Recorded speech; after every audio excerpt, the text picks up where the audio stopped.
You know that dream where you're stuck in a tight space and you can't move? Some people pay money to make that a hobby. Welcome to caving, where the entire point is squeezing yourself into holes that most sane humans would back away from slowly. Now imagine you're standing at the entrance to a cave, headlamp strapped on, and your buddy just told you the next section is called the Birth Canal. That's not a metaphor. That's literally what they named it, because you have to wriggle through on your stomach like you're being born again, except this time you're choosing it voluntarily. So what makes someone look at a crack in the earth barely wider than a pizza box and think, yeah, I'm gonna shimmy through that? Is it adventure? A deep spiritual connection with the earth? Or have we all just run out of normal hobbies? Here's the thing about cavers.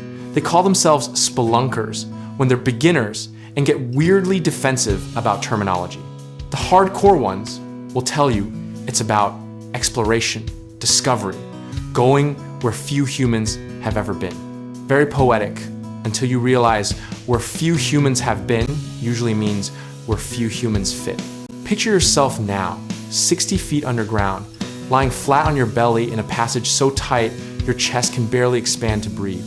You're inching forward using your fingertips and toes because there's literally no room to use your arms or legs properly. This is what they consider fun. The community will tell you it's about conquering fear, pushing your limits, experiencing pure geology up close. And sure, there's something to be said for seeing rock formations that took millions of years to create. But you could also just look at pictures on the internet from your couch, where oxygen is abundant and existential dread is optional. What really drives this whole subculture is a fascinating cocktail of adrenaline, curiosity, and what psychologists might call controlled danger. It's the same impulse that makes people jump out of airplanes or free climb mountains. Except cavers do it in reverse, going down instead of up, into darkness instead of open air. The equipment alone should give you pause. Helmets, multiple light sources, because if your lights die, you're in absolute darkness. Harnesses, ropes, and something called a cave pack. That's basically a waterproof bag you drag behind you. They pack like they're preparing for the apocalypse, which makes sense when your backup plan is sit in the dark and hope someone finds you. Let's talk about the famous tight squeezes that have actual names in the caving world. There's the Keyhole, Fat Man's Misery, and my personal favorite, the Agony. These aren't horror movie titles, they're real places where real people voluntarily wedge themselves into geological vice grips for entertainment. Some passages require you to exhale completely just to squeeze through, then inhale on the other side. You're literally timing your breathing with rock compression. It's like yoga. If yoga could potentially trap you underground forever. The caving community has this whole culture around rating cave difficulty, like ski slopes, but for claustrophobia. A level 1 cave is basically a walk through a big tunnel.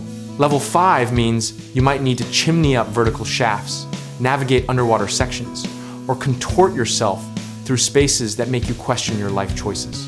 And here's where it gets really interesting. Cavers are obsessed with virgin passage. That's an unexplored section of cave that no human has ever entered. The bragging rights are apparently worth the risk of getting permanently wedged in limestone, like a cork in a bottle. They'll spend hours, sometimes days, mapping these underground labyrinths. There are entire databases dedicated to cave surveys, with measurements down to the inch. It's weirdly meticulous for an activity that also involves crawling through bat guano and hoping you don't meet a bear in a tight spot. The danger is real, by the way. People get stuck, people get lost. Flash floods can turn a nice cave tour into an underground swimming pool with a roof. Yet the fatality rate is surprisingly low, mainly because cavers are obsessive about safety protocols and never, ever going alone. There's something almost meditative about it, they say. The silence, the darkness, the complete removal from modern life. No cell service, no notifications, just you and several million tons of rock overhead. Peak relaxation, clearly. The physical challenge is no joke either. You're crawling, climbing, squeezing, sometimes hanging from ropes in vast chambers that swallow your headlamp beam whole. It's a full body workout where the gym is actively trying to keep you there forever. Social media has made caving even stranger. Now people squeeze through impossibly tight spaces while filming it for views. Nothing says, please validate my choices quite like a GoPro video titled, I almost died in this squeeze with 3 million views. The environmental angle is huge too.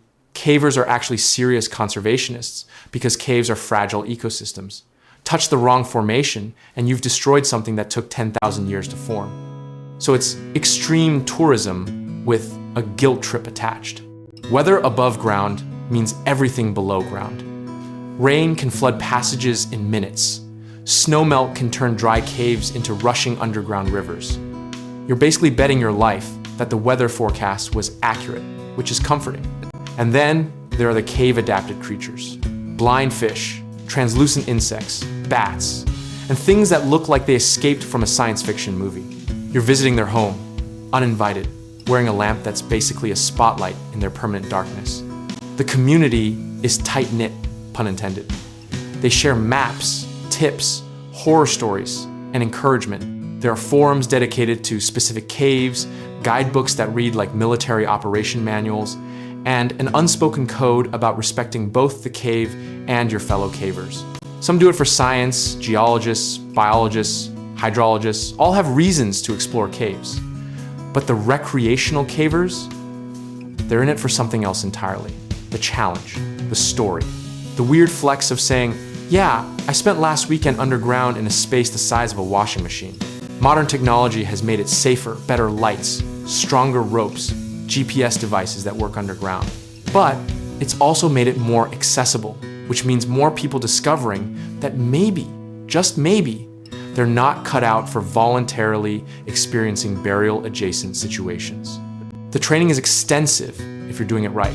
Learning rope techniques, cave rescue procedures, how to read formations and avoid getting lost. It's like preparing for a very specific apocalypse that only happens in limestone. Here's the ultimate irony. We have rovers on Mars sending back crystal clear images of alien landscapes. But there are still unexplored caves right here on Earth. Turns out space exploration is sometimes easier than squeezing through a hole in the ground. The psychological aspect is probably the most fascinating. Claustrophobia is a normal human response. It kept our ancestors alive. Cavers have somehow rewired that instinct, or just ignore it really, really hard. Some describe a zen-like state, a flow where the physical challenge meets mental focus and fear just evaporates. Others describe pure terror, followed by euphoria. Both groups go back for more, which tells you everything about the human brain's relationship with terrible decisions. The gear companies love it. Specialized equipment, custom modifications, new gadgets designed specifically for underground navigation. It's a whole industry built around helping people get into situations they'll desperately want to get out of. And despite everything, the danger, the discomfort, the very real possibility of getting stuck in a rock sandwich, the caving community keeps growing. More people every year deciding that yes, crawling through the Earth's digestive system sounds like a fantastic weekend plan. So that's the phenomenon of caving, where geological curiosity meets adrenaline addiction, wrapped in a headlamp and squeezed through spaces that make elevators look spacious. Some call it adventure. Others call it therapy. I call it proof that humans will turn literally anything into a hobby if you give them enough time and questionable judgment. But hey, at least they're getting out of the house, or rather, getting way, way under it.